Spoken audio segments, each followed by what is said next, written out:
Mount Washington is home of some of the worst weather on Earth. For a 15-year-old like me, it was a challenge I could not resist. I had no idea what I was about to face. This mountain does not care what you think you can do. It has its own rules. And I was about to learn that. We started the hour-long drive before dawn, bundled up against the morning chill. I was excited but also slightly worried. I had not planned for the freezing temperatures. When I started out, the wind was low and the temperatures were not too cold. My heavy pack weighed me down, rubbing against my shoulders. But I was used to the cold from my main winter sport, Nordic skiing.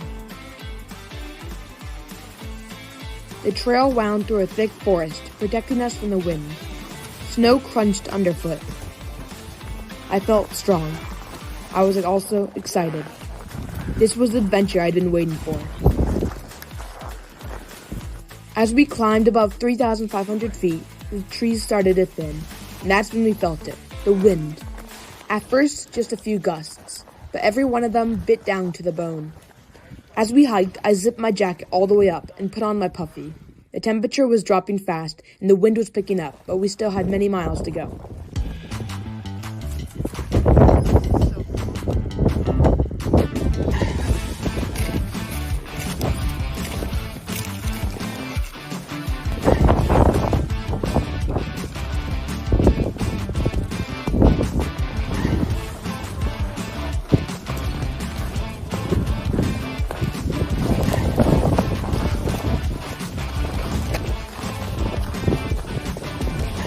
At 4,500 feet, the last trees disappeared. There's nothing between us and the wind now. It hit like a freight train. According to the weather stations, the wind averaged 60 miles an hour, with gusts up to 100. But it felt much worse. I was shivering, and my fingers felt like they were going to fall off. I could barely stand up. Every few minutes, half my group, including me, would be blown over by the wind. 4,750 feet up, we reached a hut. It was locked, but we hid behind it so we could be sheltered from the wind. Would we be okay, I asked myself. As we headed out from the hut, the wind knocked us all over. We realized the summit might be out of reach. Other groups we had seen that day had already turned around. Not wanting to die out there, but wanting to feel success, we decided to go for Mount Monterey, despite being less than a mile away from the summit. I was very disappointed, but also knew it was the right decision. The mountain was giving us no choice. It was survival mode now. We continued climbing into the storm. Every step was a fight. The wind roared past us, screaming through the empty space.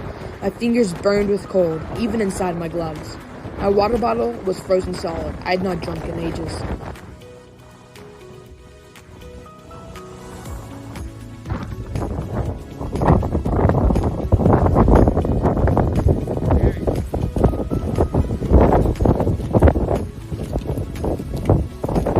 After what felt like years, we made it to the summit.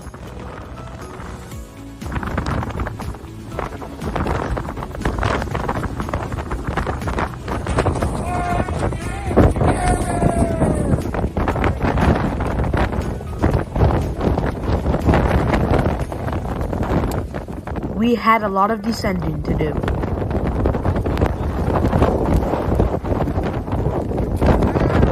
Visibility was limited to a few feet, made worse by the frozen, fogged-up goggles. Every minute I wiped with my glove at them to clear a small spot that had not frozen over. It was like looking out through a small crack to see only 15 feet in front of you.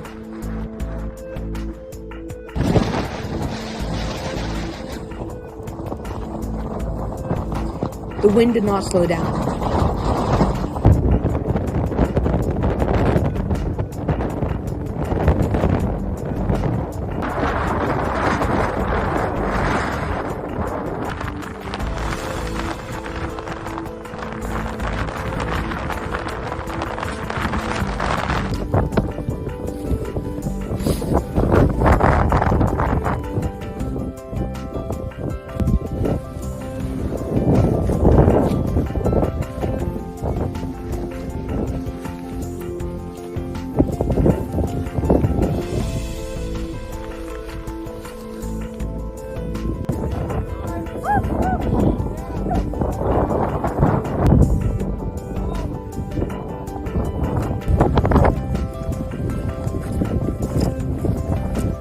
My legs ached, but as we descended, the trees returned.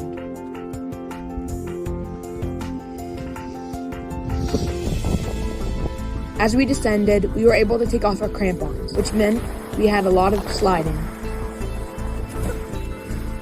It was like surfing down the trail. It was a lot of fun, and also we had a lot of falls.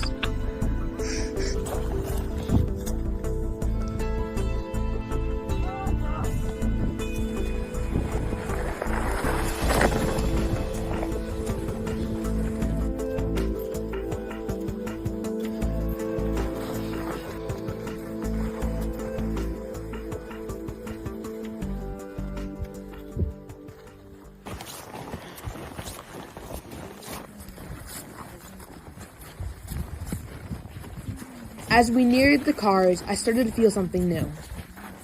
Respect. The wilderness taught me yet again out here, nature makes the rules. And if you don't listen, you don't make it back. Mount Washington won today, but I'll be back, ready to fight it again.